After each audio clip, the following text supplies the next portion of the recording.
नामरूपगुणदोषवर्जितम् देशकालविषयातिवर्ति यद् ब्रह्मतत्त्वमसि भावयात्मनि यत्परं सकलभागगोचरम् गोचरं विमलबोधचक्षुषः शुद्धचिद्घनमनादिवस्तु यद् ब्रह्मतत्त्वमसि भावयात्मनि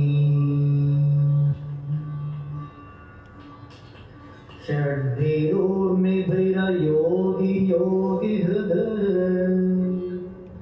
भावितं न करणैर्विभावितम् बुद्ध्यवेद्यमनवद्यमस्ति यद् ब्रह्मतत्त्वमसि भावयात्मनि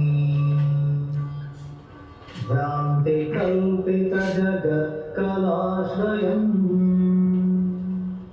स्वाश्रयं च सदसद्विलक्षणम् निष्कलं निरुपमानवद्धि यद् ब्रह्मतत्त्वमसि भावयात्मनि जन्मवृद्धिपरिणत्यपक्षया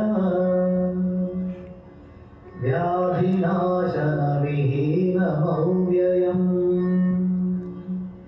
विश्वसृष्ट्यवविघातकारणम् ब्रह्मतत्त्वमसि भावयात्मनि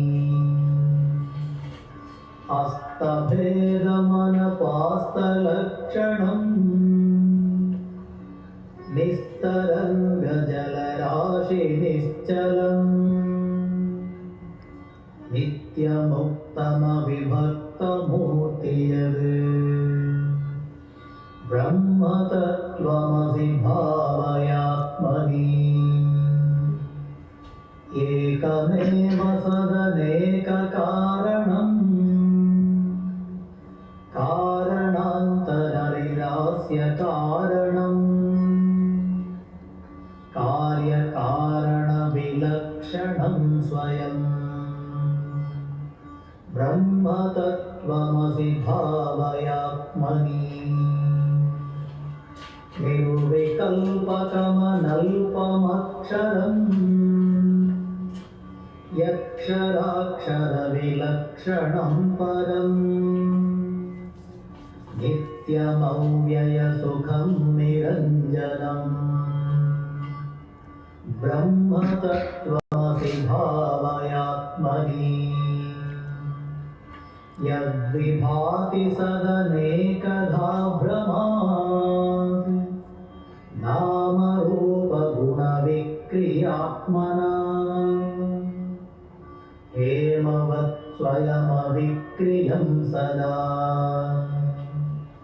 ब्रह्मतत्त्वमसि भावयात्मनि यच्च कास्त्यनपरं परात्परम् प्रत्यगेकरसमात्मलक्षणम् सत्यचित्सुखमनन्तमव्ययम्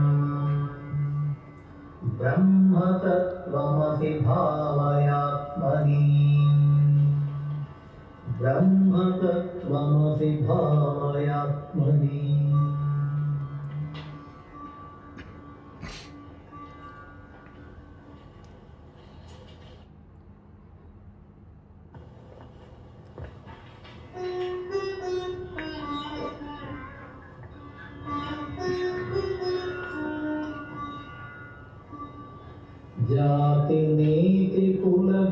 जातिनीतिकुलगोत्रगोरगम् नामरूपगुणदोषवर्जितम् देशकालविषयातिवर्ति यद् ब्रह्मतत्त्वमसि भावयात्मनि यत्पदं सकलभागगोचरम् गोचरं विमलबोधचक्षुषः शुद्धचित्घनमनादिवस्तु यद् ब्रह्मतत्त्वमसि भावयात्मनि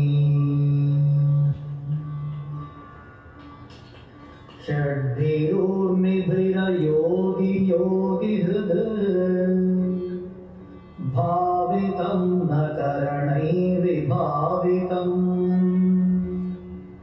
बुद्ध्यवेद्यमनवद्यमस्ति यद्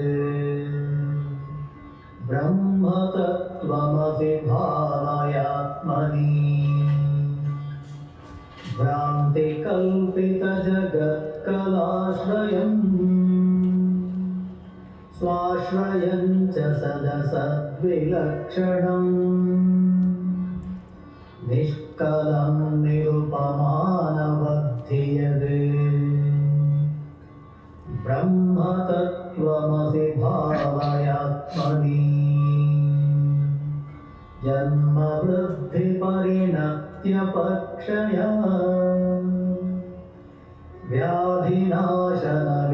व्याधिनाशनविहीनमव्ययम् विश्वसृष्ट्यवविघातकारणम् ब्रह्मतत्त्वमसि भावयात्मनि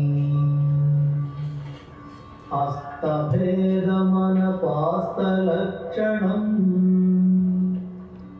निस्तरङ्गजलराशिनिश्चलम् नित्यमुक्तमविभक्तमूर्ति यद् ब्रह्मतत्त्वमसि भावयात्मनि एकमेव सदनेककारणम् कारणान्तरनिरास्य कारणम् कार्यकारणविलक्षणं स्वयम् ब्रह्मतत्त्वमसि भावयात्मनि निर्विकल्पकमनल्पमक्षरम् यक्षराक्षरविलक्षणं परम् नित्यमव्ययसुखं निरञ्जनम् ब्रह्मतत्त्वमसि भावयात्मनि यद्विभाति सदनेकधा भ्रमात् नामरूपगुणविक्रियात्मना हेमवत् स्वयमविक्रियं सदा ब्रह्मतत्त्वमसि भावयात्मनि यच्च कास्त्यनपरं परात्परम् प्रत्यगेकरसमात्मलक्षणम् सत्यचित्सुखमनन्तमव्ययम्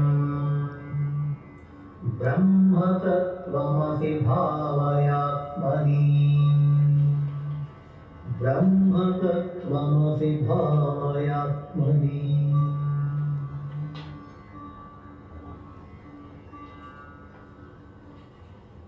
Hari Om, good evening, a very warm welcome to all of you.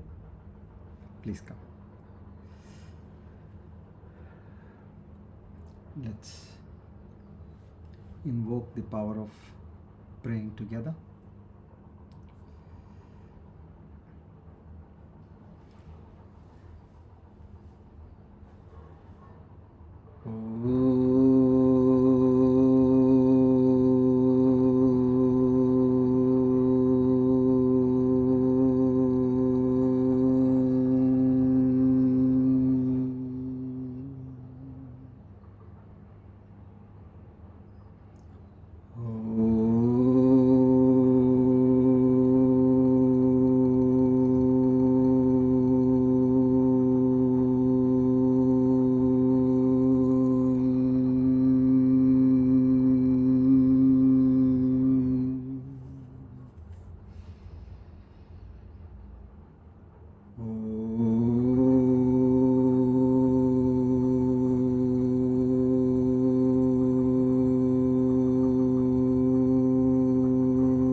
Asato ma sadgamaya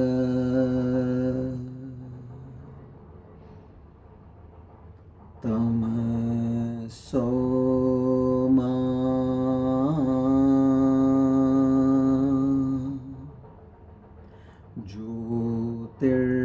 jyotirgamaya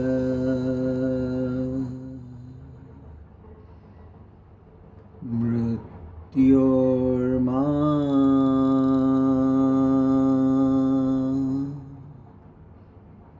amrutam gamaya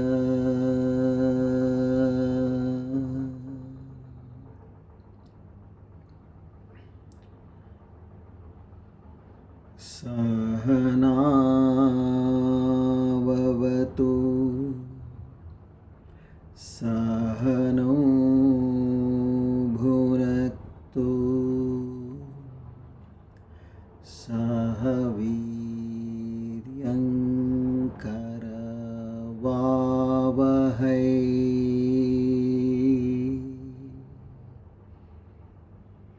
Tejasvinavadhitamastu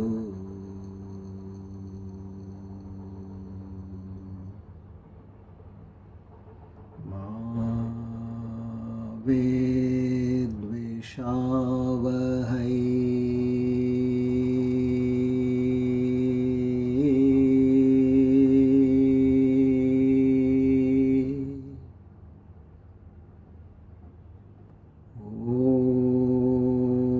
Om Shanti Shanti Shanti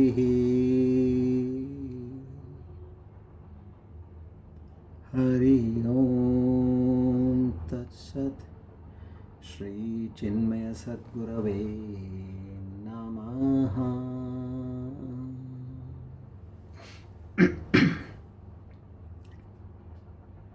O Lord, the Almighty, the Omniscient, the Omnipotent, the Omnipresent,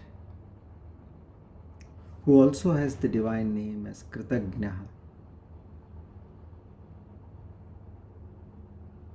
to such a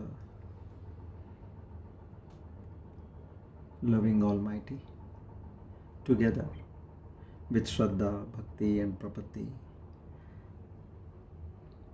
we offer our humble salutations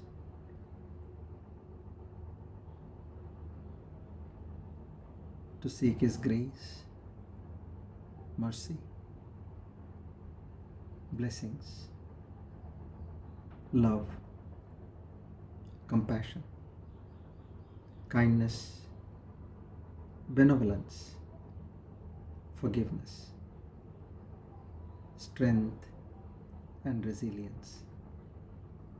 O Lord, bless us with the divine qualities such as Shraddha, Bhakti, Gnana, Vairagya, Prapatti and Mumukshutvam in a much more enhanced proportion.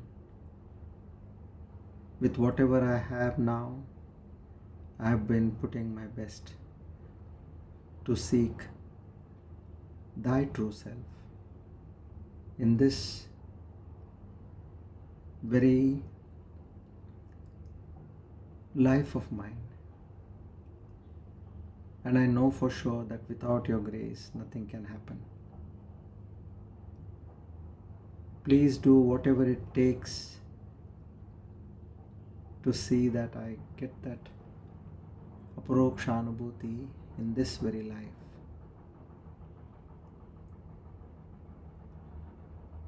Our humble salutations to the entire Guru Parampara.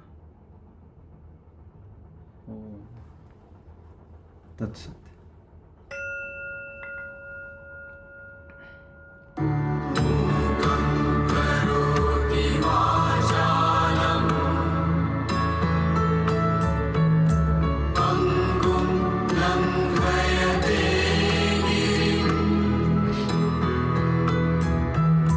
Yat Kripa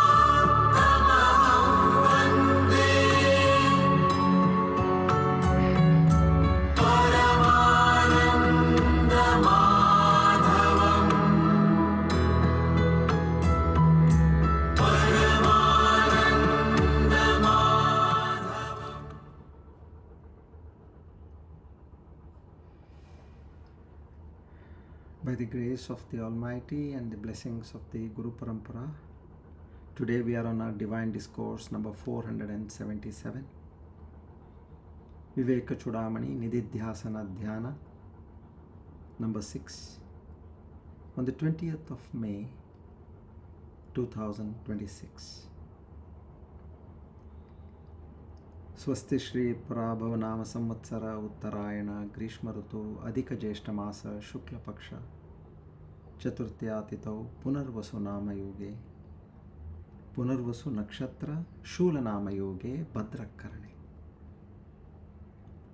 On this auspicious day of Wednesday and the auspicious time of the evening, together we all reaffirm and realign with our oath, our mission, and our sole purpose of our life. Naham karta, hari karta, hari preranaya, hari prityartha.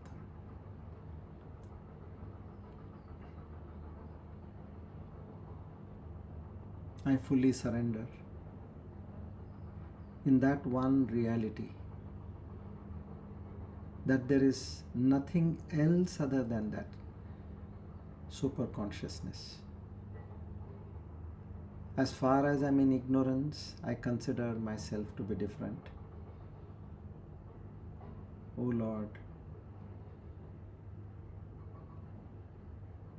give me that true understanding of my true self, wherein I merge with you, and whenever I want, I come out and behave like a devotee, and again merge back into you.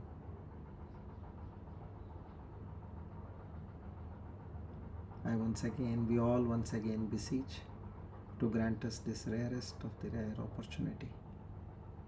And at the same time, we thank you for having chosen us to be the recipient of this great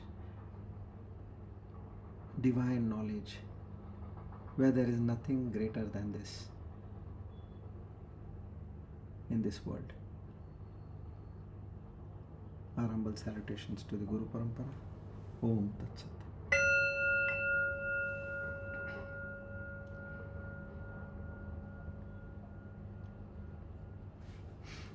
Good evening, everybody.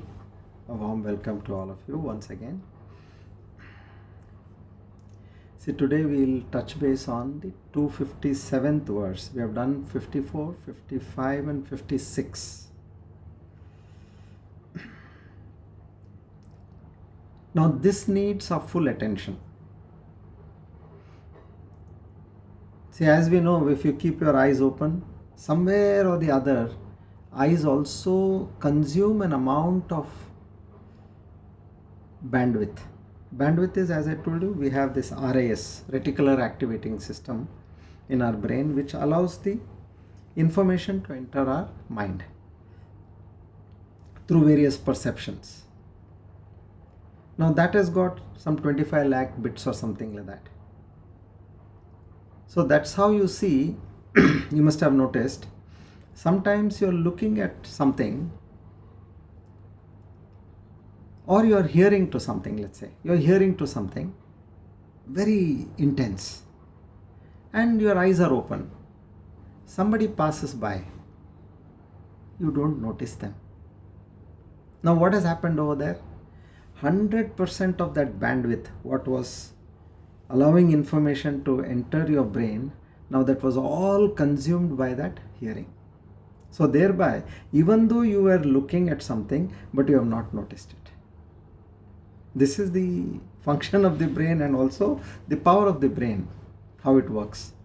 So now, these shlokas are so in depth that you have to go to another level. And what is the other level we can do is, at best we can completely withdraw our perceptory senses and only use our ears and see what we can make good of whatever is being told over here. one thing I can assure you, this may sound a little abstract because we are completely defying what we have been living with for millions and billions of years in various lives. So here the transformation is happening. We don't know something, we are trying to understand something, and when will it happen? We don't know. So what I can assure you is, just take the example of your learning how to ride a bicycle. So day 1, day 2, day 3, you're sitting on the bicycle and then you go out of balance. Maybe initially you go out of balance in the very second or third second or fourth second. Then you may be able to withhold for some more seconds. After 5 seconds you'll again fall down. Then after again 7 seconds you'll fall down. If you see, there is an amount of improvement. And at one point of time, you will notice that, oh, I got the balance. Now nobody is there to support me and I'm also not losing my balance. So what made you go to that stage? Think back. It was your consistent practice, your perseverance, your consistency that brought you to this stage. So in the same way here, you will not know when that flash can come. You have to just keep pursuing it. And one of the greatest secrets here, 2 things I'll tell you, which are the key to everything. Whatever comes to your mind, say neti neti, not this, and be in silence. That's all. If you practice these 2 important things, then you will start wondering, my God, what a depth is there in these shlokas, what I was listening earlier. See, as far as we are in the state of this jiva, these don't make much sense to us. But then you will start realizing all that I am feeling is being told over here. And for that, key is practice. This is how you have to take it to the next level. Same what happens in swimming or in solving some formula, in algebra, chemistry or mathematics. Go step by step, it doesn't happen. Again you go step by step, again it doesn't happen. When you're sitting and thinking, you say, okay, now I got it. Go and write. It doesn't come. But with that perseverance, at some point you get that whole thing. I got it. So the same effort has to be put here. So what we'll do is we'll take up 257, and I would suggest, as we did last time, we will have 2 stages of meditation. Subtle, subtler and subtlest. So we'll be taking subtler and subtlest. Okay. So in the subtler meditation which we will start, you are closing your eyes. Now and then maybe if you want to look at the shloka, you can look at the shloka and then again close your eyes. Why I'm saying this? Because this needs attention more than what normally you can pay. Okay. And then at the end of the shloka, we'll take up the subtlest. We'll go much more deeper in terms of no opening of eyes, nothing. Just because that is all about understanding awareness. So you have to go to that level to get it. Okay. And remember, you are not searching something which is somewhere else. You are searching for something which is already there within you. So what we are doing, we're just removing what is not required. Like say you kept your room keys on the bed and you are not able to get it. Now you want to lock your room and you want to go somewhere. You're seeing you're not able to get the key. Then what is the use now? You have to get it because you want to lock your room. If you go outside and you search, there's no use because you have kept it inside the room. You know very well that I saw a few minutes ago, I had it in my hand, I kept it somewhere, I'm not able to get it. So where you have to search? In the room itself. Then as you turned the bed sheets or the pillow or one of your towel, you saw it was there. So this is known as praptasya prapti. It is already prapti, it is there. What is already there you have got. But say you want to buy some item for yourself. So for that you have to go to the market. That is apraptasya prapti. Apraptasya means I don't have that. I have to go somewhere and get it.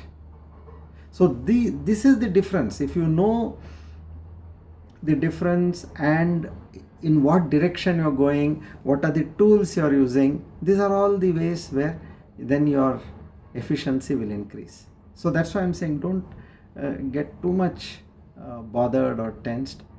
Be at it. As we are continuously following, what are we doing? We are improving the Brahmakara vritti in our mind. And at one point you are filling up the entire pressure. Now you've seen when a rocket has to launch, it has to go up. It picks up everything. It builds up that pressure. And then it releases and it goes up. Unless and until it releases down, it will not go up. So in the same way, you have to build up that Brahmakara vritti. What is the Brahmakara vritti? Just that you are having the again and again thinking, perceiving, knowing, understanding everything other than the world and nothing but Brahman. That is Brahmakara vritti. Fill it up. We are doing that. Completely fill your mind. You are doing with Nama Japa. You are doing with discourses, sadhana. So everything is fine. So with this Brahmakara vritti in place, now comes the point where you silence your mind. Meaning you release the pressure down. So you will automatically go up. So as I told you, it will happen. You have to be patient and consistent. Don't give up in between. If you give up in between, you're gone. Right. Because I have seen so many people who said, hey, I tried swimming, I did for 15 days, I couldn't get it, I left it. You have heard, so many people who say this. So we should not do this. Just keep doing, keep doing, keep doing. You will get it. Okay, now we go to verse 257.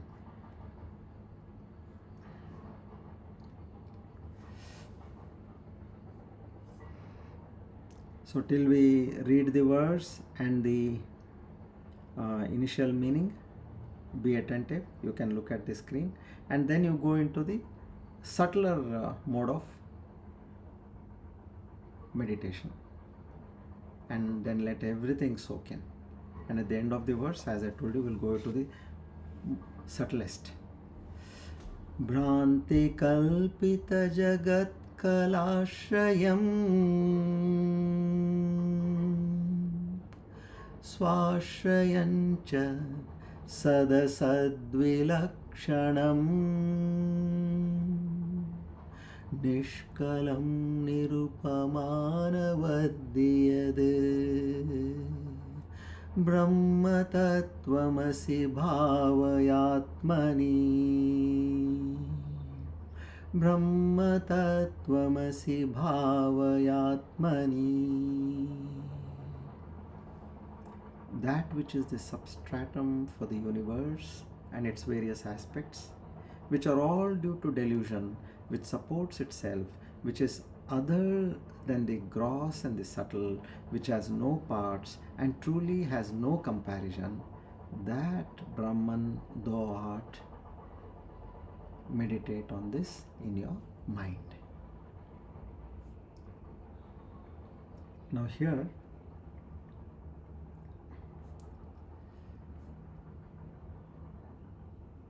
if you see,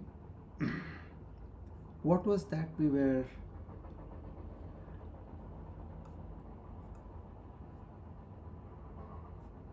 as a gist, if you have to talk, we were getting to understand. In verses 254 and 55, Bhagavan Shankaracharya talks about withdrawing from anatma. And then 56 and 57, now where we are on 257, recognize that witness consciousness. Okay, so we are here. Now when we come to 58, I'll tell you what we are going to do over there. So let's take the quarter by quarter meaning. Now in that deep state of mind you are listening.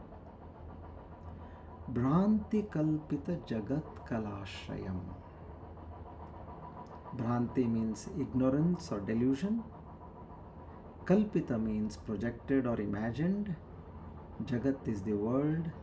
Kalashrayam is the substratum or support of all appearances. So the substratum of the world is projected by delusion. How to understand this? Just like the substratum of the dream world is projected by your mind. And know one thing, again a very simple fact. While in the waking state, if you have understood that you are nothing but that consciousness which is dreaming this waking state of this jiva. Very simple. If somebody had told you in a dream that you are the dreamer's mind or you are the dreamer, where you have created this entire dream world, that universe, at that time it is universe, there is no dream over there. For a dreamer it is real. You are the one who has created all this. You are not a mere character over here beaten by situations, subject to trauma, anxiety, depression, worry, loss, pain at the level of the body. You are not this. You are the entire substratum of this entire world and the so-called character over here. If you had known that, what would have been your situation? In the same way, apply this. You are none other than that consciousness which is appearing as this body and as this world and everything around. If you can bring this statement to your mind again and again, this will be transformation. So the world as we experience it, we see it is divided, separate, producing fear, anxiety, worry, or ego-centered, now is all projected through ignorance. As just now I mentioned about the dream world appearing during the dream, or if you are taking a virtual reality world which appears inside your headset, these are all appearances. We are giving examples. Just like a movie appears on the screen, now the world depends on Brahman, the consciousness. But Brahman does not depend on the world. The dream character is depending on you, the dreamer. But you, the dreamer, is not depending on the dream character. As simple as that. So here Bhagavan Shankaracharya is not saying the world does not appear. He is saying it does not independently exist. Just like a wave has got no existence apart from the water. So, like in virtual reality, if you put on the headset, you will suddenly see a forest. You will see a desert. You will see a mountain. You may see monsters, you may see danger. But all of it depends on one underlying code which is there in the virtual reality headset. In the same way, the universe appears because of consciousness.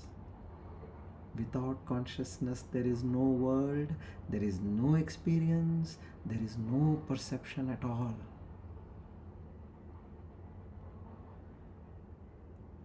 Allow all this to soak in your mind.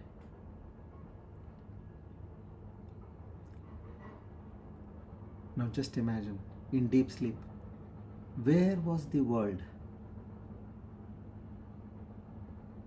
That world which you were so active, you went off to sleep, and deep sleep is best between, they say, 10 to 2 p.m., 2 a.m. That is depending on when you go to sleep. But this is the deep sleep time. If you go to sleep at 1:30, then you hardly get a very small fraction of deep sleep because it is tuned as per the circadian rhythm. So in deep sleep, where was the world? But when the mind arises, when you get up, the world appears. And simultaneously, when the mind subsides, even while you are awake, the world disappears. But notice, in all the states of the mind, that awareness of the mind is always there.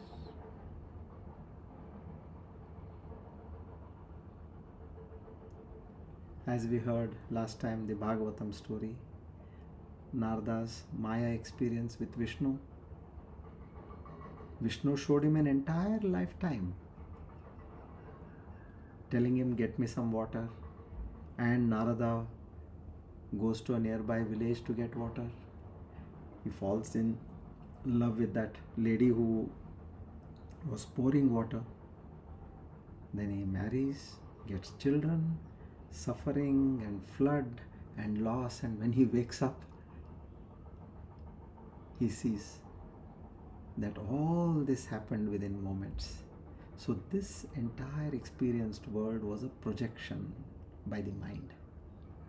Similarly, now here Vedanta says that this waking world too is an appearance in consciousness. In other words, consciousness dream is the waking state of you as a jiva. And who are you then? Just like you as a dream character are none other than the dreamer, here you are none other than the consciousness. Simple. Don't compare yourself to consciousness. Just understand that you are none other than that consciousness. Whatever is happening to you is nothing other than that consciousness. Whatever you see, perceive, experience is all happening in consciousness. You can be in this state for the entire waking state. Dream and deep sleep, you don't have to worry, because they are Agnana, in ignorance. While you are in knowledge, be in this state. Anything you see, anything you hear, anything you taste is all showing nothing but consciousness. Pratibodha viditam matam amrutatva vindyate. Now the second quarter. Swashrayam cha sadasad vilakshanam.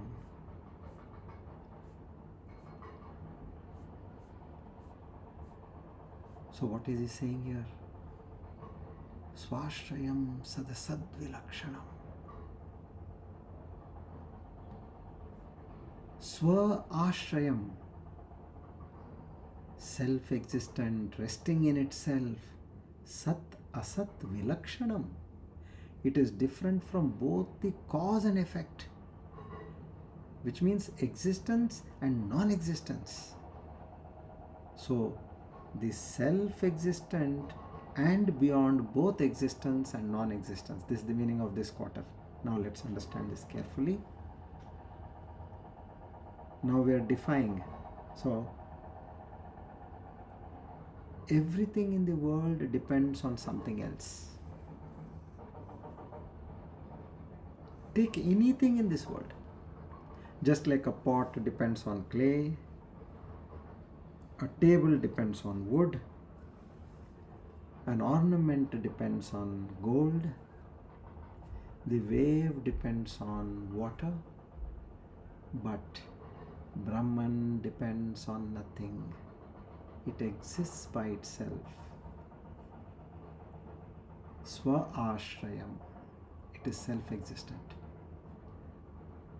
Sat Asat Vilakshanam. Now you are enhancing your Brahmakara Vritti. Know that.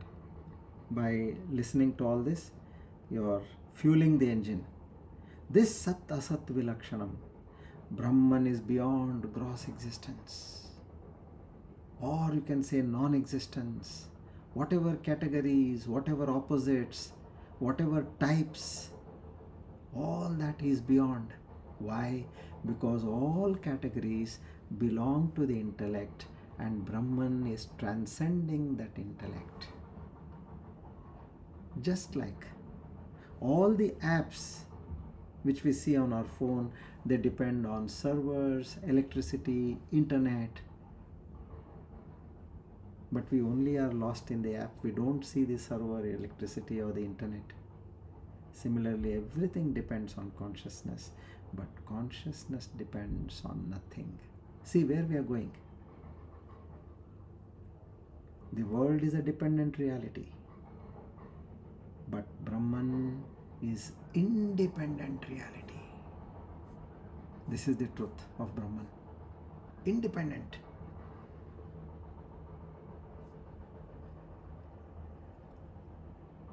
What are we targeting? So to move from the dependent to the non-dependent reality. Just imagine how good we feel when we have our own home. See, you are living in a rented house. One place to another, one place to another. At some point of time in your career, you are still growing. Your salary is not that good enough to get a loan or buy a house. You are in a rented place. The moment you get your own home, what is the kind of joy you experience? You were dependent on somebody. Now you are not dependent on anybody. You have got your own home. In the same way, when you have your own source of income, you are not dependent on anybody to give you salary or to give you interest or profit. No, you have your own source. Now, when that is there, you let's assume you don't have to work also for survival. What is that kind of a feeling? So now we are all moving from that state of being dependent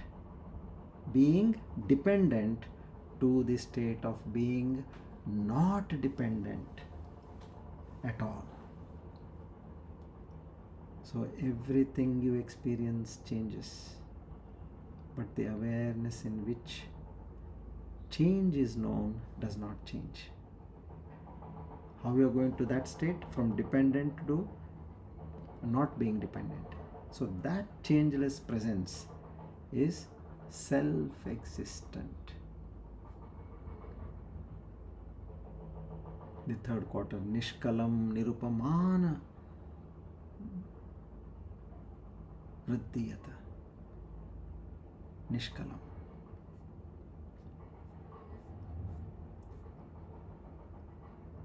Partless. How is this Brahman? Nirupamana, incomparable. And the third one is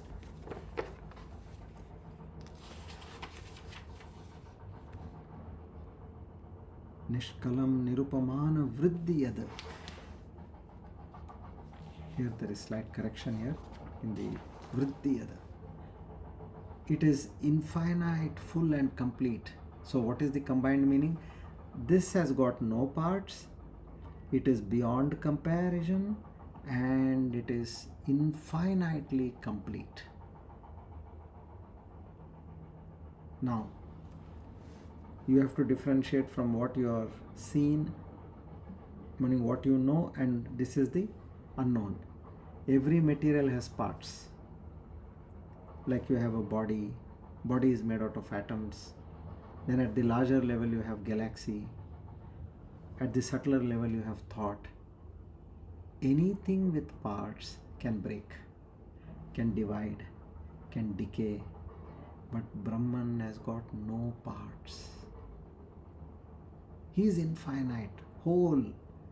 Hence, there is no destruction, no division, no limitation. See the power where we are going to reach now. Nirupamanam, nothing can compare with Brahman. Why? Simple. Comparison needs two. But Brahman is that one single reality. Ekam Advitiya Brahma.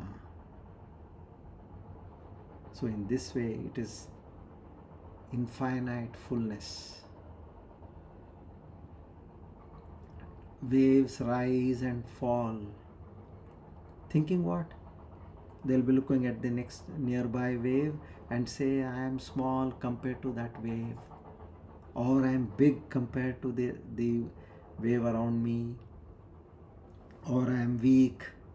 Or I may now disappear in some time.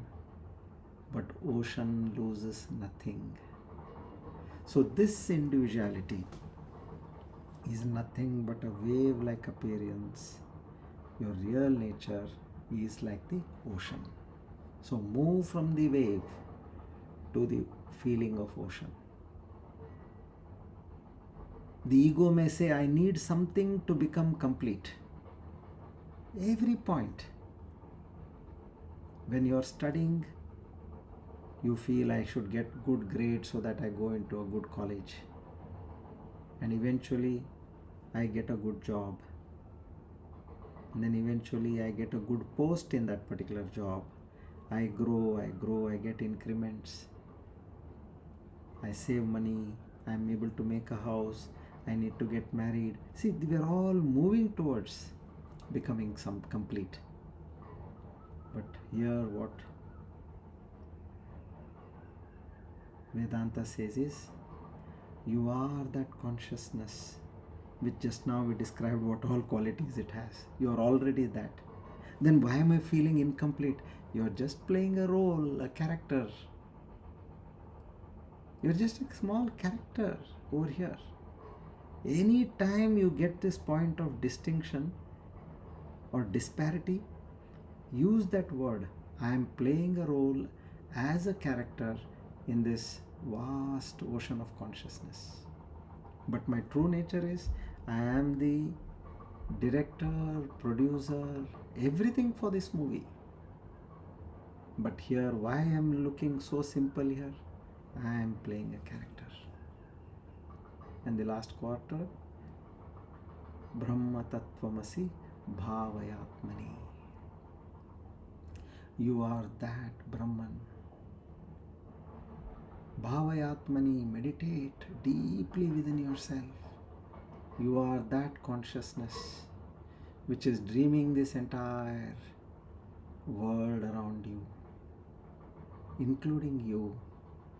Just like you, the character in the dream, ignorant of the fact that you are the dreamer, the creator of this entire dream. You were suffering being in that body of the dream world. So after describing Brahman as substratum, self-existent, beyond categories, partless, infinite, now Bhagavan Shankaracharya says, that thou art, you are that. Or that consciousness is nothing other than you. Don't take it poetically or symbolically, but make it or don't take it literally, make it that your own self-knowledge. Just don't repeat for the sake of repeating Aham Brahmasmi or I am Brahman. Remove the false identification. Wherever limitation appears, I am suffering, I am incomplete, I am feeling nervous, I am feeling agitated. Immediately tell yourself, observe, this suffering belongs to your mind. Pain belongs to your body. That feeling of greatness belongs to your ego. You are the pure consciousness which is witnessing all this.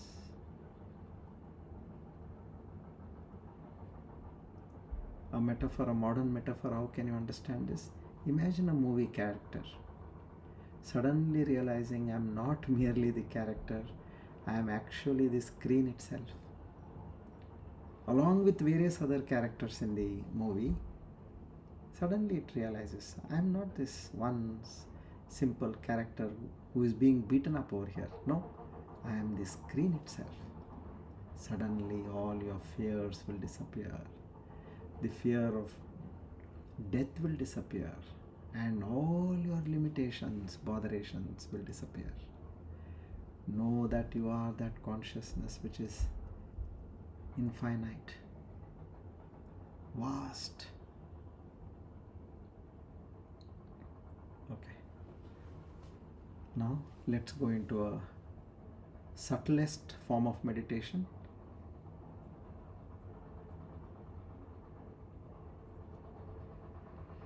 Take a few deep breaths. Keep your head, neck and spine in a straight line. Don't be stiff, but be erect. Now observe your thoughts.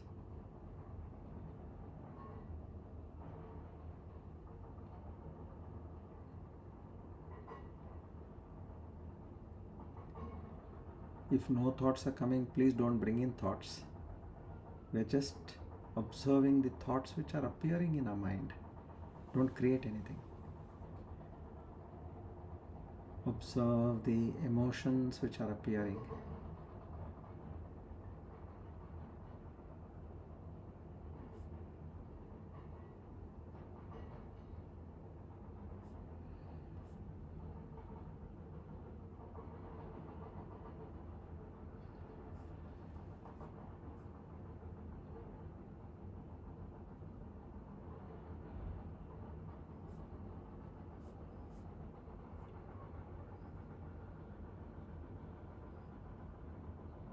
Now, observe the body sensations which are appearing to you, the consciousness.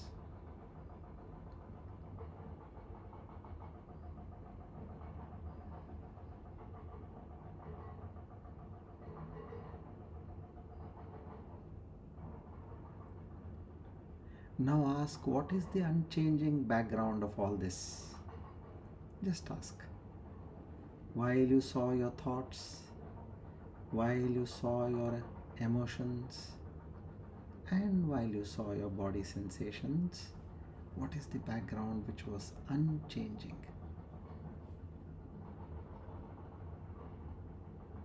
Make a deep inquiry into this.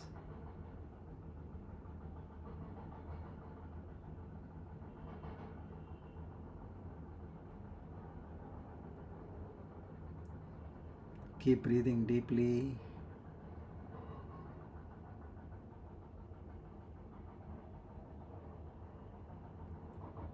Now, that silent background awareness is that Brahman, pure consciousness.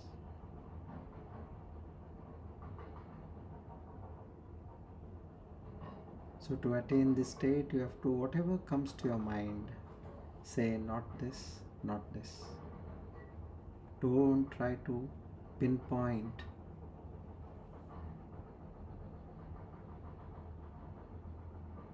Oh, is this consciousness? Then you're using your mind. That is not.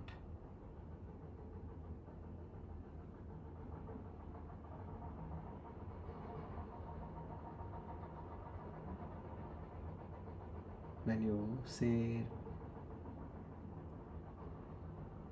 not these thoughts, not these emotions, not this body, just go on negating everything.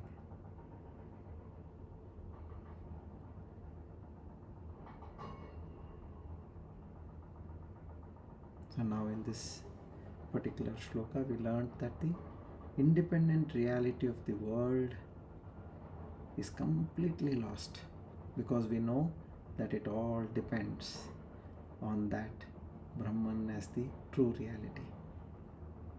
Brahman is the substratum.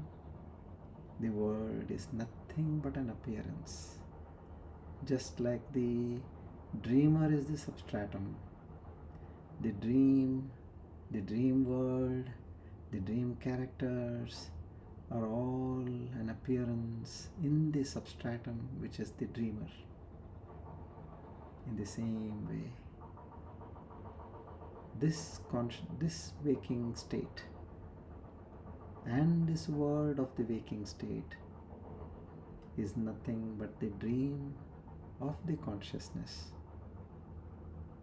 And who is the one who is dreaming as consciousness? None other than you.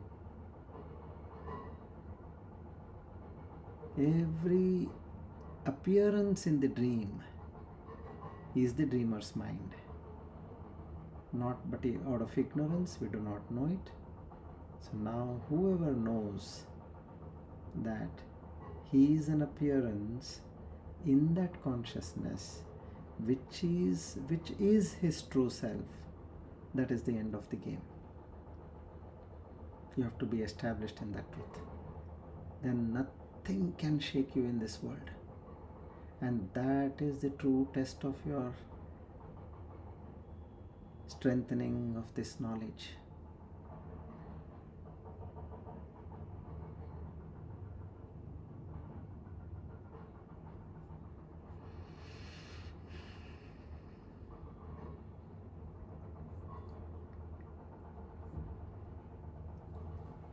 Now you can open your eyes.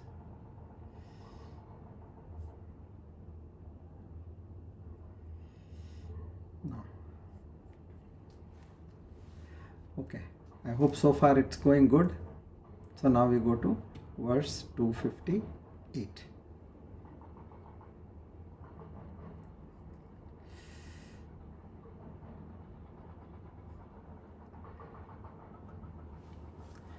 जन्म वृद्धि परिणत्य पक्षया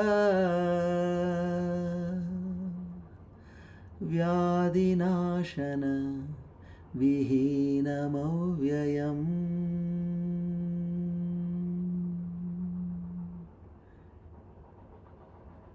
विश्वसृष्ट्य अविघात कारणम्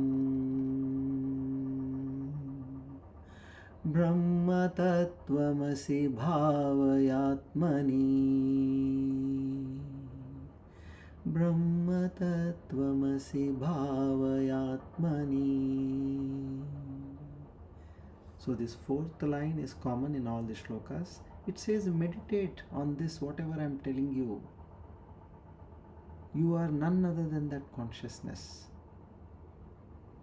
Or that consciousness is you. Don't say I am that consciousness. It becomes a little difficult to understand in the beginning. But when you get to know that you are the character or the actor,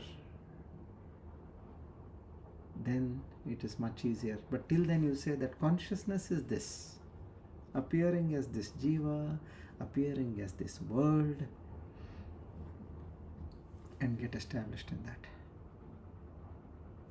Okay. Now we are coming to 258. Now in 58 it changes now. 54, 55 was withdrawing from the anatma.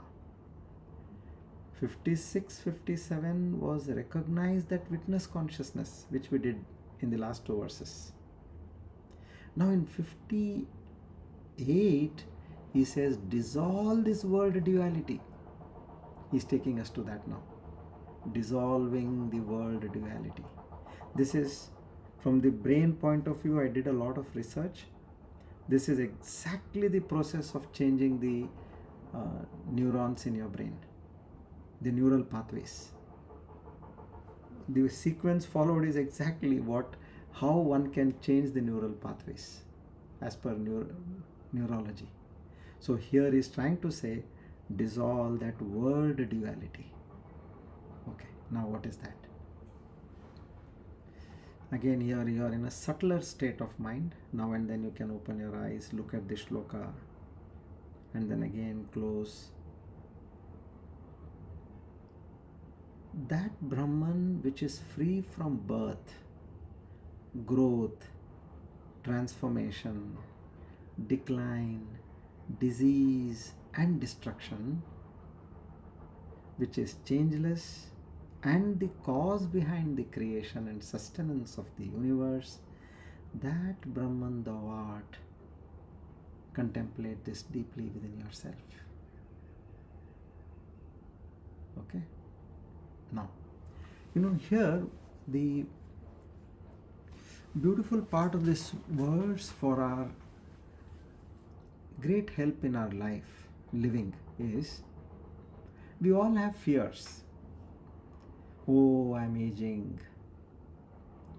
My body is getting weak. It was not as it was 5 years ago, 10 years ago. Some new diseases have come in. And looking at my elders who are suffering with so many diseases, what will be my state? Death is there, but at the same time not there. Now the medical science will not allow you to die. So these kind of fears, what are there? Now, Bhagavan Shankaracharya, he tells you how to deal with all this. He says, they belong only to the body, not to you. You are that changeless awareness. Understand this.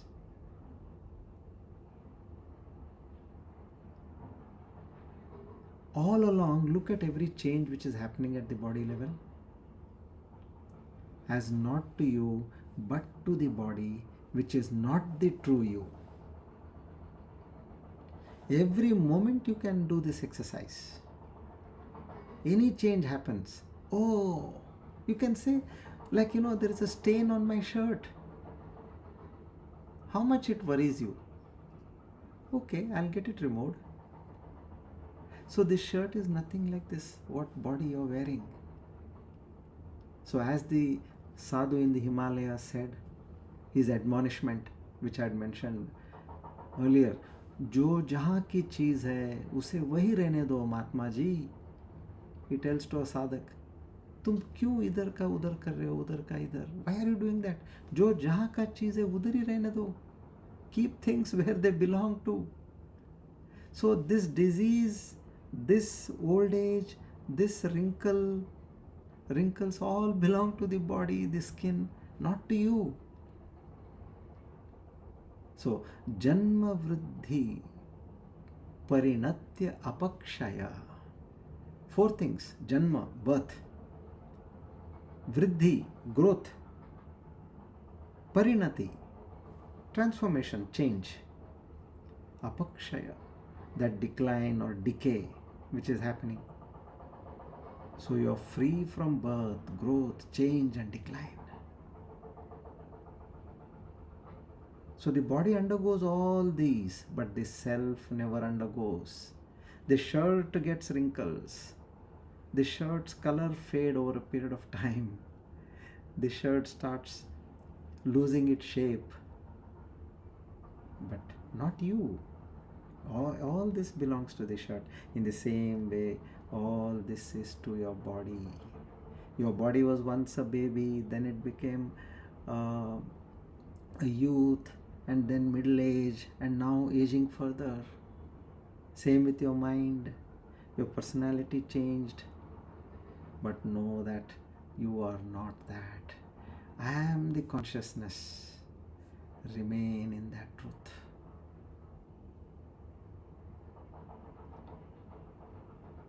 The witness of the childhood, the youth, the middle age, and the old age. You are that witness of all this. You saw once upon a time, your shirt was absolutely crisp, with full of color, and looking striking. But today it has lost its shape, it has lost its color, it has lost its crispiness, overall looks. So you are different from your shirt in the same way you are different from your body.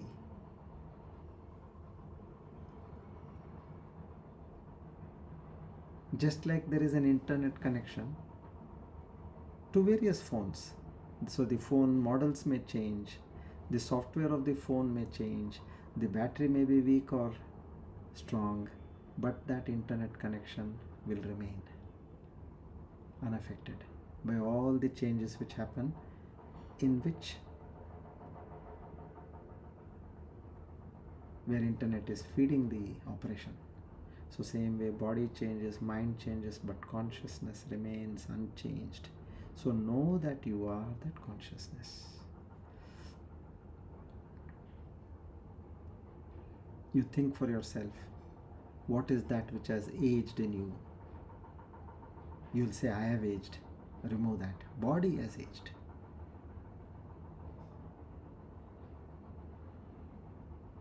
Can awareness be aged? You can say, my consciousness became old. Earlier it was 5 years old, now it is 50 years old. Can you say that? No. That changeless presence in you has never aged. Second quarter, Vyadi Nashana Vihinam Avyayam. Vyadi, disease. Now the same body gets disease. Nashanam, finally death. Vihinam, free from. Avyayam, undecaying. Know that you are that consciousness, not this body. This is an extremely important exercise. Completely detach yourself. Anything which is happening, it is not to you. Just by that mere association, we have made both of them one. And we are feeling it, understanding it wrongly. Maintain that distance. Always be in that consciousness. If there is a disease, it belongs to the body, or to the nervous system, or to the mind. And death also belongs to the body, but consciousness is ever the same. There is no destruction of consciousness by death. Only the body is dropped. Just like you drop your dress to wear a new pair of dress. In the same way, the self remains untouched. It's nothing but changing of your clothes. Vasamshi jirnani yatha vihaya navani grinnani naroparani.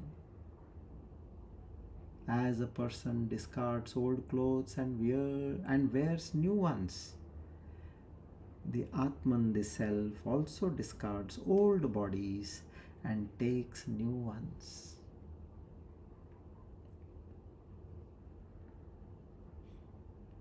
Now bulbs may fuse, they break or burn out, but the electricity remains unaffected. Bodies perish, but consciousness does not. It is ever the same.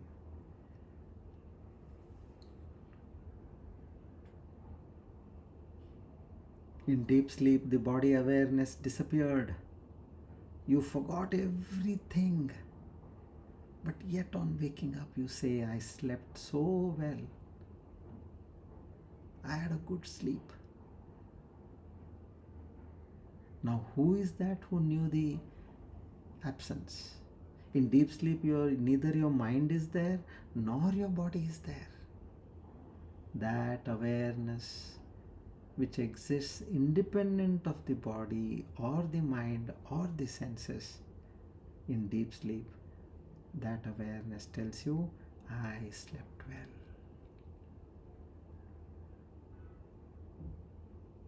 To us, the fear of disease, the fear of death exists only because we mistake ourselves for the body. Shift your focus. Now you know that your body is nothing but a pair of clothes you're wearing.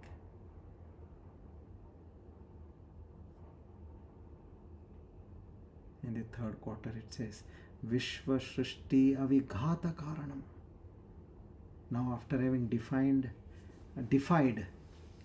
the body, the mind, it says Vishva Shrishti, creation of the universe, Avighata, this sustenance, that uninterrupted functioning of this universe, Karanam, that cause.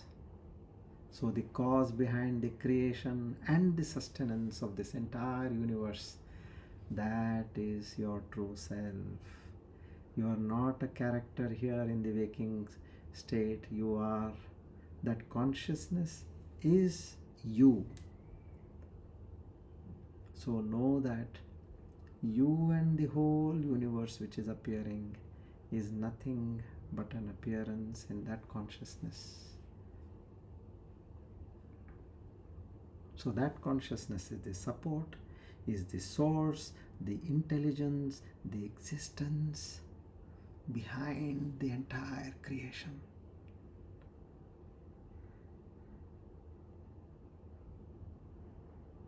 Just like all waves, they rise from the ocean. In the same way, the universe arises from consciousness.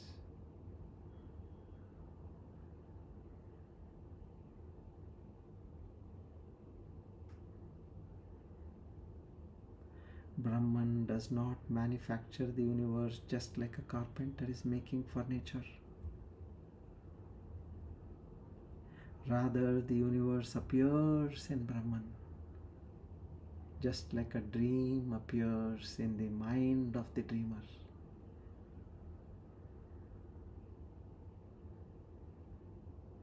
Just like you did not plan or prepare or construct anything in your dream. You built a beautiful house in your dream. Did you go for shopping to bring the material? Did you engage an architect? Did you engage an interior designer? Did you draw money from the bank? Did you discuss the plans? Did you take the schedule and timelines?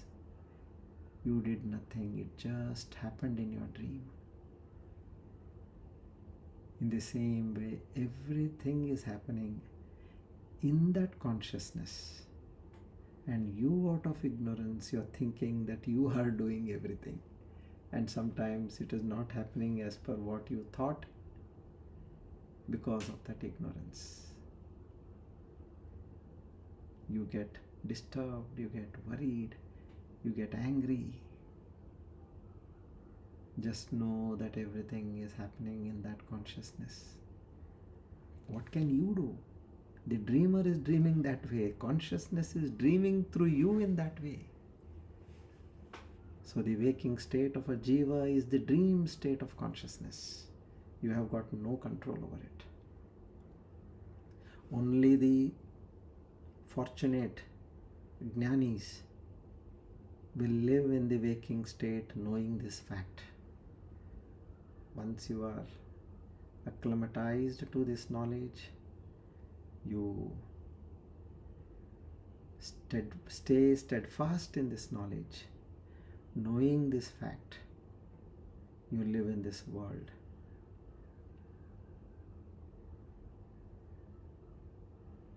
And know that everything is done in consciousness.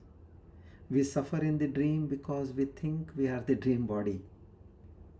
This needs repetition. We suffer in the dream because we think we are the dream body, ignorant of the fact that we are the dreamer of the whole dream world, the dream characters, etc.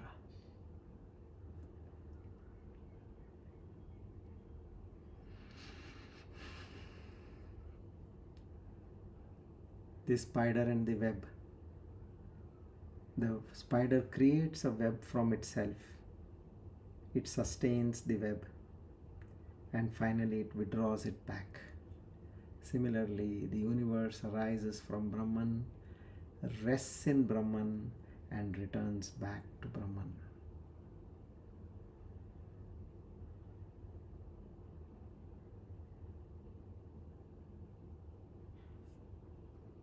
Think for yourself. Can anything you experience? Or can any experience exist outside awareness?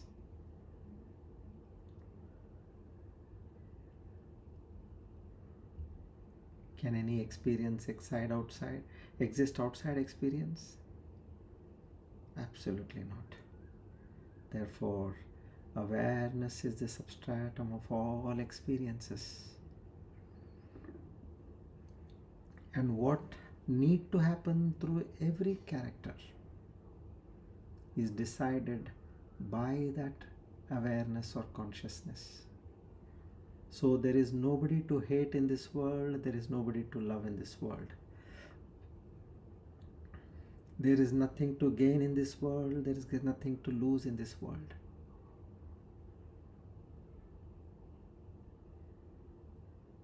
Stay with this fact. There is only and only bliss, Paramananda. And the last quarter, Brahma Tattvam, Tattvamasi Bhavayatmani. You are that Brahman. Contemplate deeply within yourself. Meditate upon this.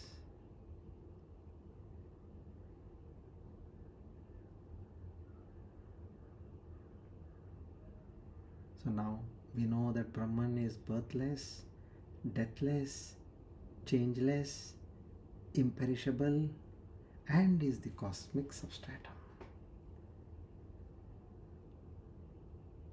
So understand, meditation here means not imagination, but recognize I am not the changing body, I am the changeless awareness.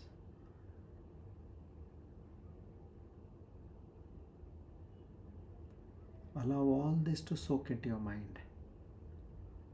You're changing your neural pathways to create a state where every word, syllable becomes a reality to you, and that will be a state of Eureka.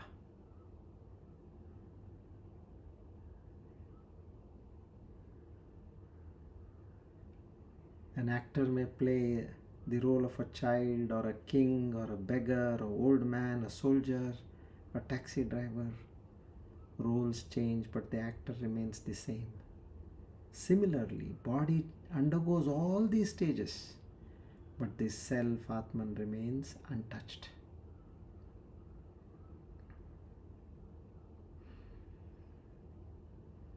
So now once again we go to the subtlest form. Take a few deep breaths. We'll meditate on what all we learned deeply in this verse 258. Inhale and exhale as deep as you can.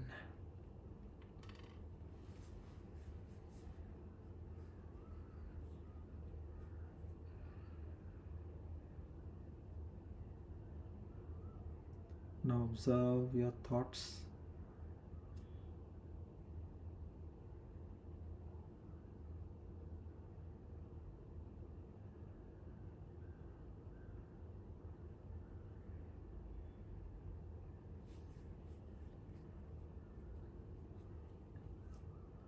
Observe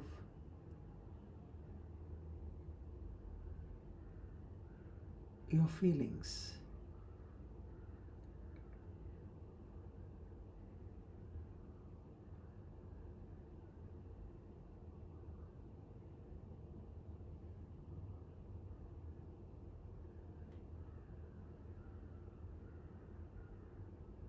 Observe your memories.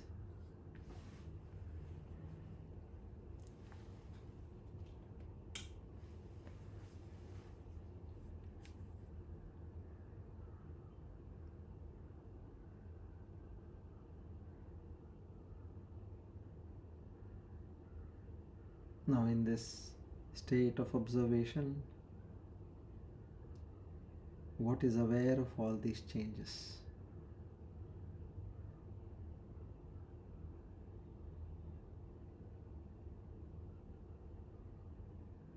The mind is aware and you are aware of the mind. So that is that changeless witness, which technically is the reflected consciousness, but we understand at this stage as that Brahman, pure consciousness.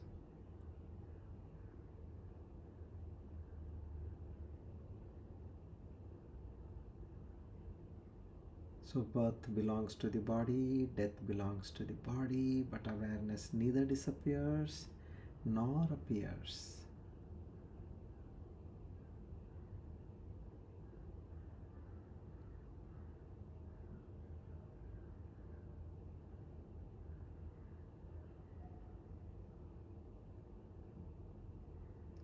I am that in which all this is appearing. I am that consciousness in which all this appears.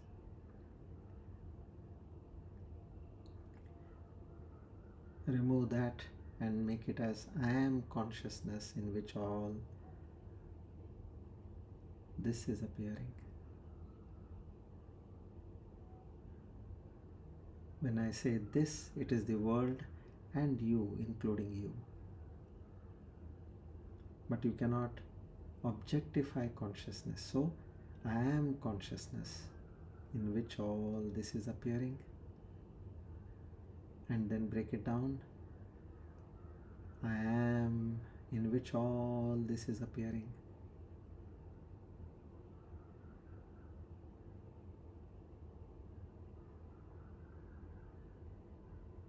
And eventually just be in the thought, I am, I am, I am.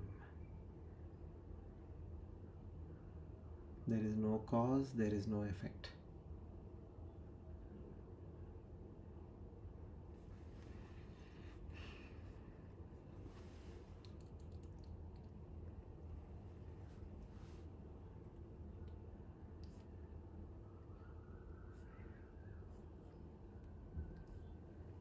Now you can open your eyes,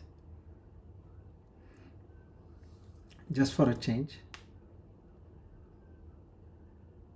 I hope it's going good. We have another 15 minutes, so we'll take up 259. So here he talks about the prominence of silence. So I'll tell you a story of Lord Dakshinamurthy and how he teaches. What is the way to get this realization? So we'll listen to the story. We'll first chant the verse 59, and then as the story is a part of this, we'll complete the story today, and whatever best we can, we'll do about the verse as well. So 259.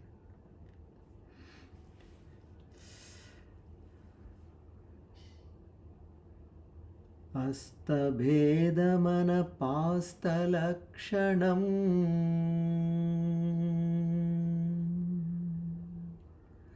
nistarangajala rashiniश्चलम् nityamukta vibhaktamurtiyad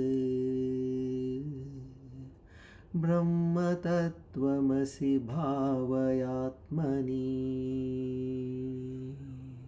brahmatatvamasi bhavayatmani.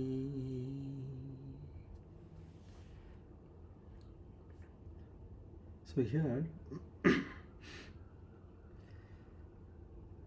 so since we are in 259, now this again dissolves that duality between world being separate and the consciousness being separate.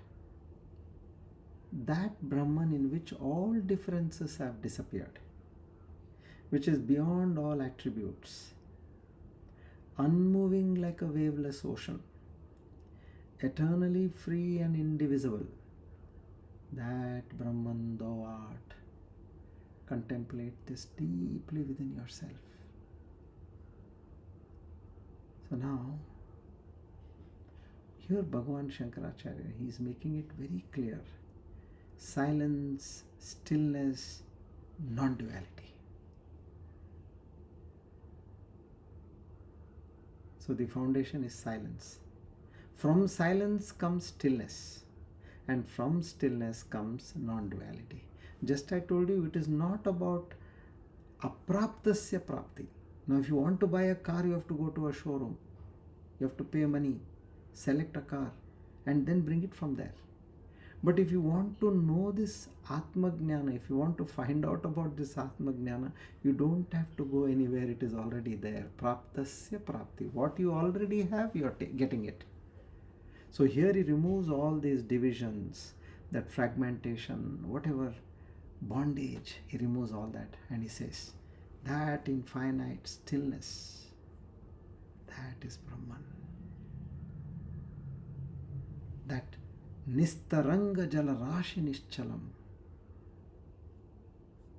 Nishchalam. That is what he is saying here. So we'll go by the first. Astabhedam and apasta lakshanam.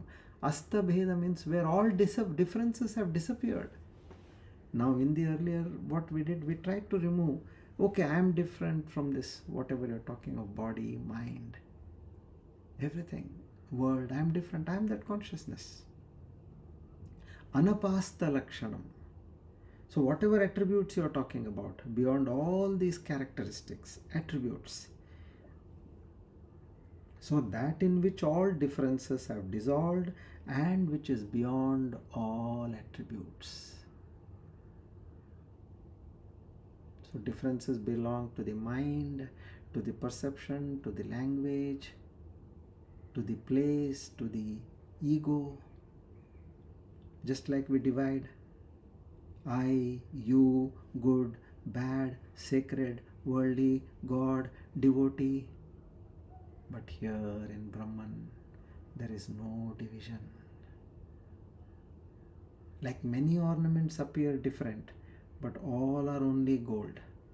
Similarly, all names and forms are only consciousness. Another important pointer. If you want to understand consciousness, you have to get out of your boundary of being a person. As far as you are in that state of a person, you will never be able to understand consciousness. Please take this very seriously. You have to become one with the entire universe and make the universe one with you. When this happens, then you will automatically get the understanding of whatever is being told over here. As far as you are confined to that, your body, your mind, your personality, your jivatva, there is no freedom from bondage. Freedom starts when you expand yourself. There are trillions of cells in our body. Now each and every cell is not, although it is different, but do we say that it is different? All the trillion cells are one. We call this as one person. So in the same way, all the persons, all the creatures, the entire existence, what you can see is that one Brahman. So you cannot say, I am this cell number so and so trillion. You cannot say that. I am this person, this body. In the same way, you have to say, I am that consciousness. So know that. Waves may differ in size and shape, but they are all, although they are different in all these ways, but they are eventually water. Similarly, bodies, minds, perceptions, everything may differ, but that consciousness behind all that is one and only one. Just like we have various apparatus at home, you have a phone, you have a fan, an AC, a computer, a projector, a mixie, a washing machine, all that may be different, but behind the functioning of all this, there is only one electricity. So that way, Nistaranga Jala Rashi Nishchalam. Nistaranga, without waves, Jala Rashi, that vast ocean of water. Nishchalam, it is absolutely still. So you are still like that vast waveless ocean. See, if you look at an ocean, you're seeing those waves coming up and waves going down. Your mind is active. But just imagine you have that power. When you look at an ocean, you see that the wave which you are able to see, it immediately freezes into ice. It stops. Then suddenly you see the waves behind it also become ice. Sudden. So there is no wave movement. Just try for this. You can do it in the morning independently. You will see that stillness in your mind. So mind is like an ocean full of waves, thoughts, desires, fears, memories, agitation. But that Brahman is that wave-free stillness. Not dead stillness, living stillness. Infinite silent presence. Freeze all the waves in the ocean. That stillness which you can see is that stillness in your mind. The thoughts are like waves, which we call as vritti. Seeing a flower is a wave. Hearing to a mantra is a vritti, a wave. Ego is a wave. Fear is a wave, a vritti. A desire is a wave, a vritti. Every perception is a wave, a vritti. Awareness itself never moves. So now we'll listen to, you have to go to that state to understand what is this. How do I understand? You say it is there. How do I understand? So it so happened once,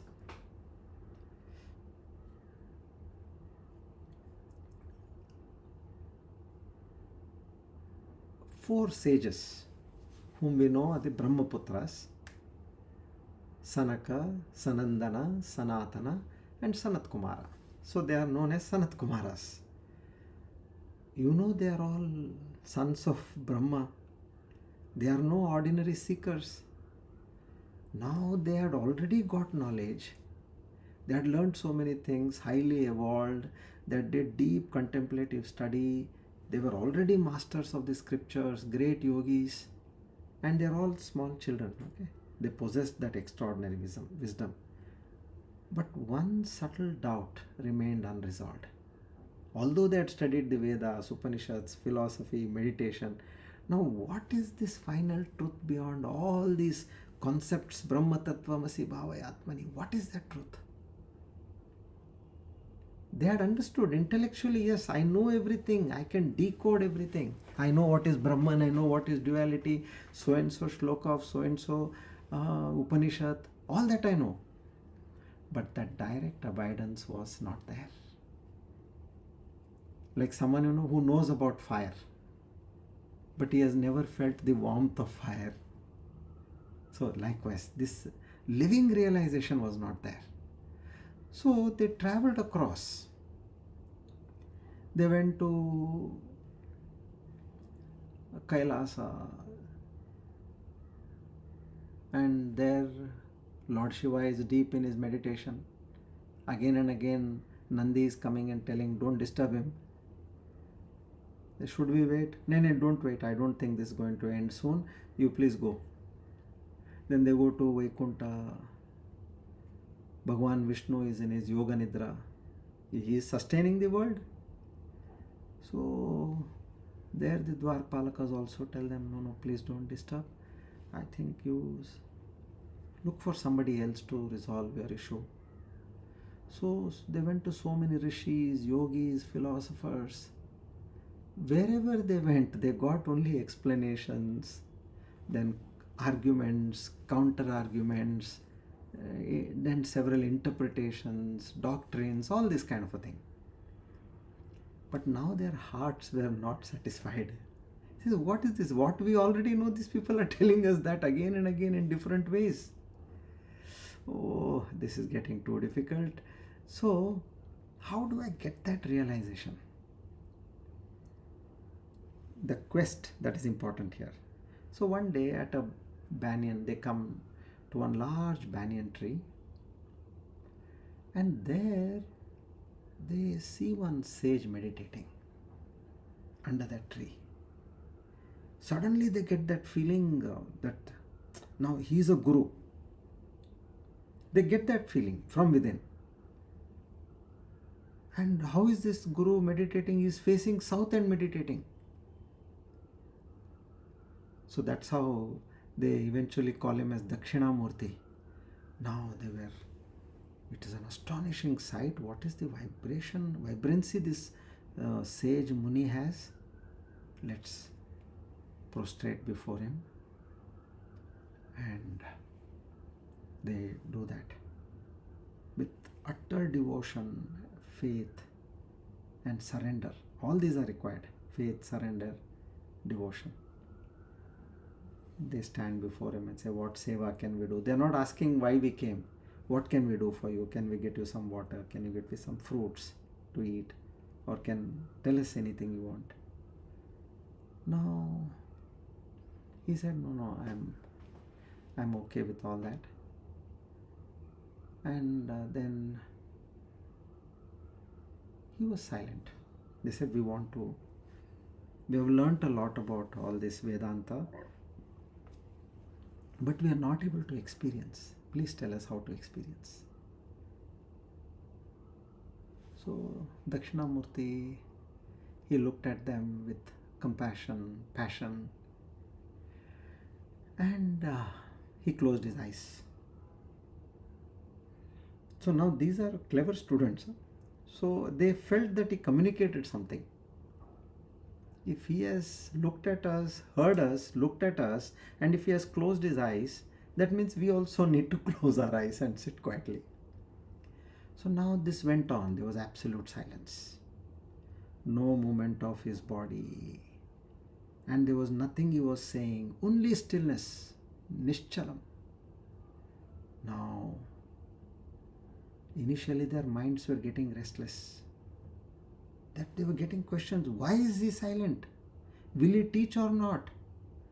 What does this mean? He just closing his eyes. This mind plays a dirty game. Now slowly something extraordinary happened. The power of silence, what we call, as they sat near him, the silence started affecting him. All these four. Their minds gradually slowed down from all the nonsense thoughts which were coming. Whatever questions were coming were getting weaker and weaker. Thoughts were reducing in number. The inner agitation started disappearing. And the intellect which was raising all sorts of hammering questions, all that stopped.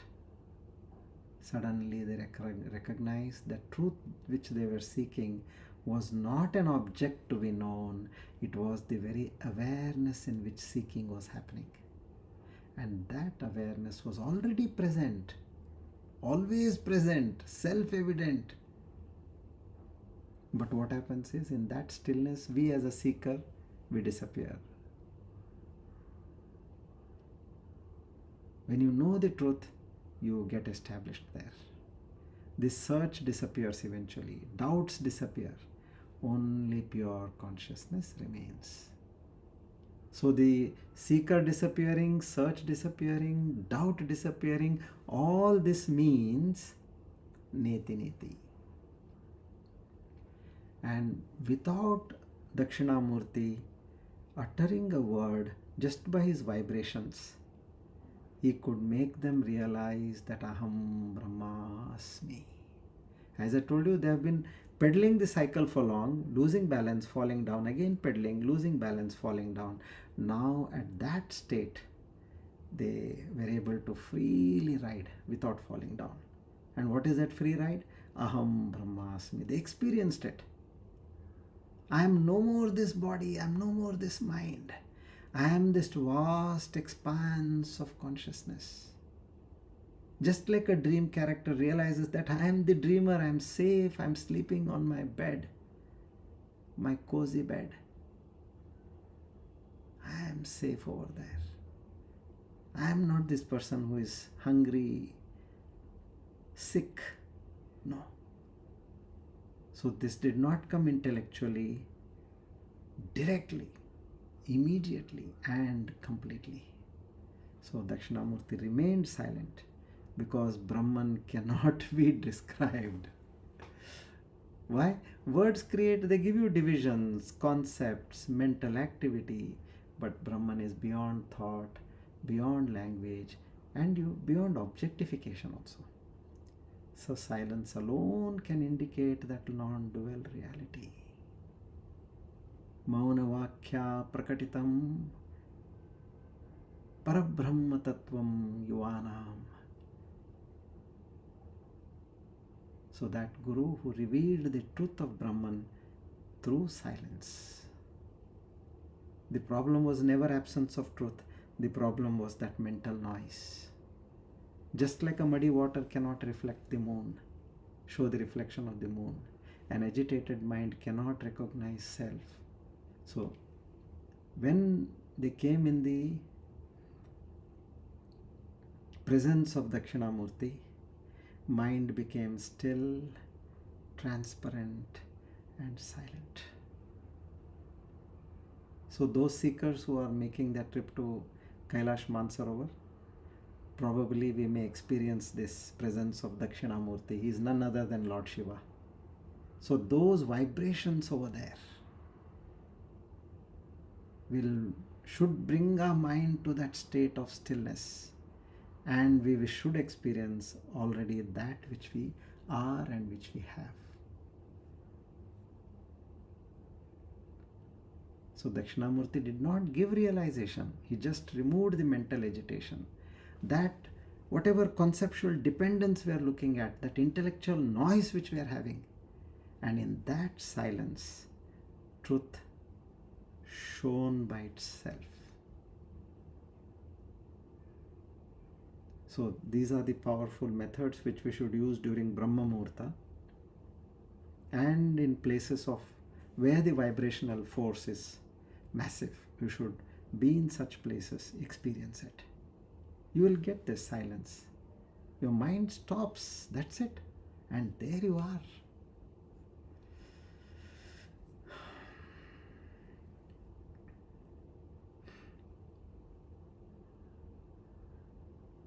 Om Purnamada Purnamidam Purnat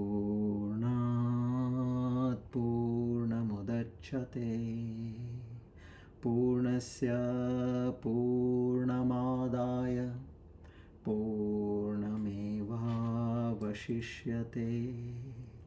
Om Shanti Shanti Shanti. Hari Om Tat Sat. Shri Chinmaya Sadgurave Namaha.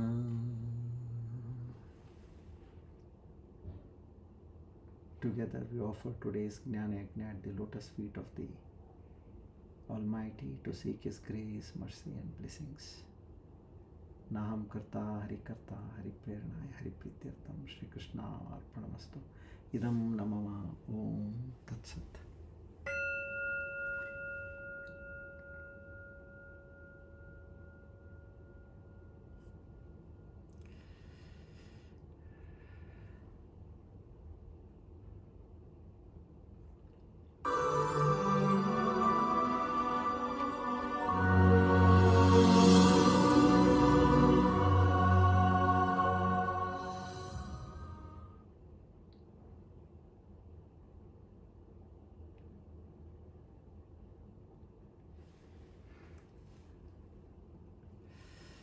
So, good evening once again to everybody. be at it and silence your mind.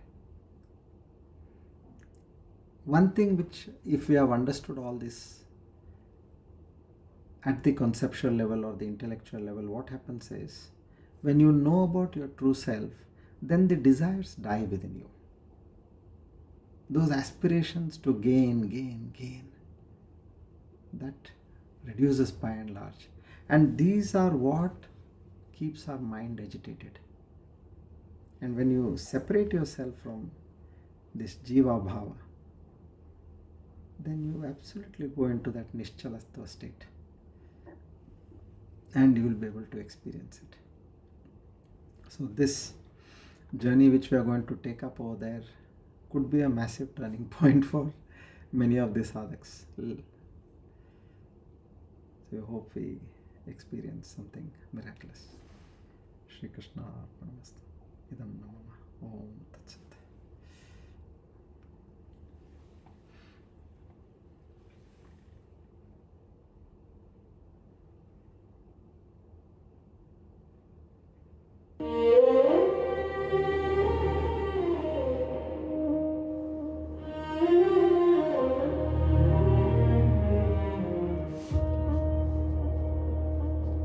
रणभेरी बजने को थी, कुरुक्षेत्र तैयार था।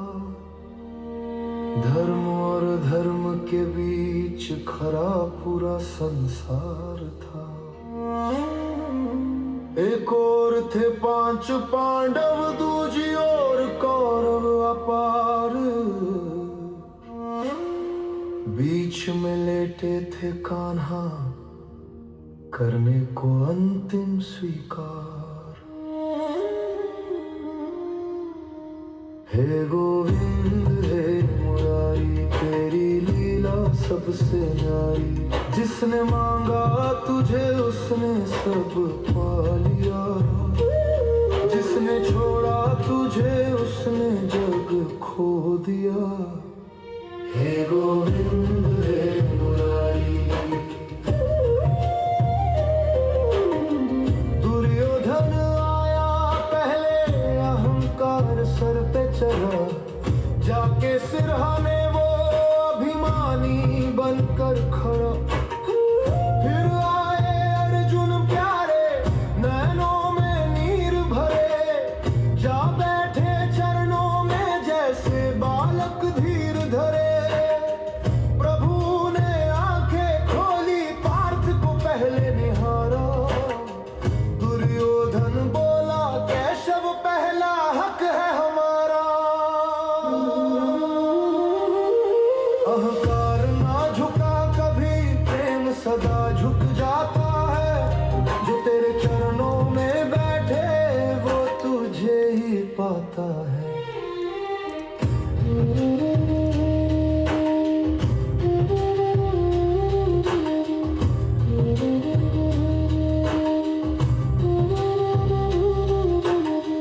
बोले मोहन मुस्कुरा के, सुनी दोनों की पुकार।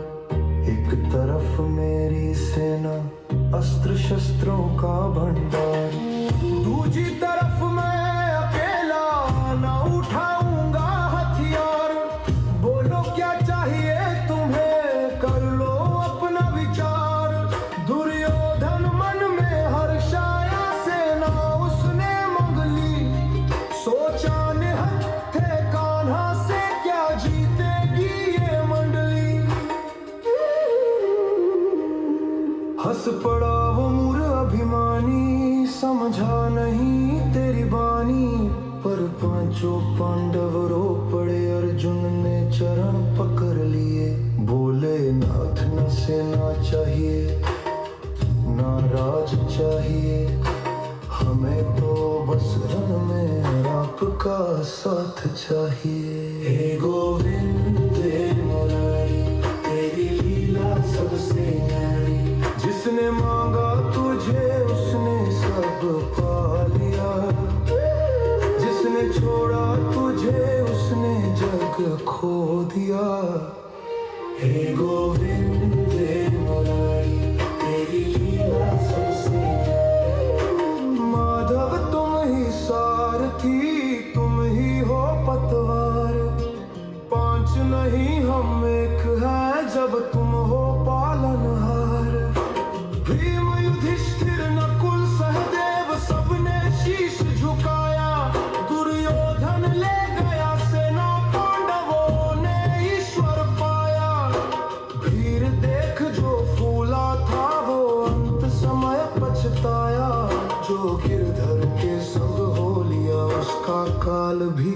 कर पाया। हे गोविंद हे मुरारी, तेरी लीला सबसे न्यारी। जिसने मांगा तुझे उसने सब पा लिया, जिसने छोड़ा तुझे उसने जग खो दिया।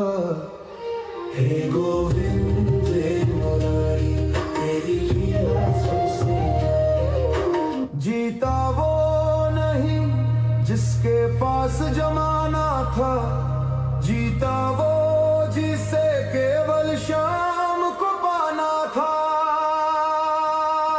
हे नाथ नाथ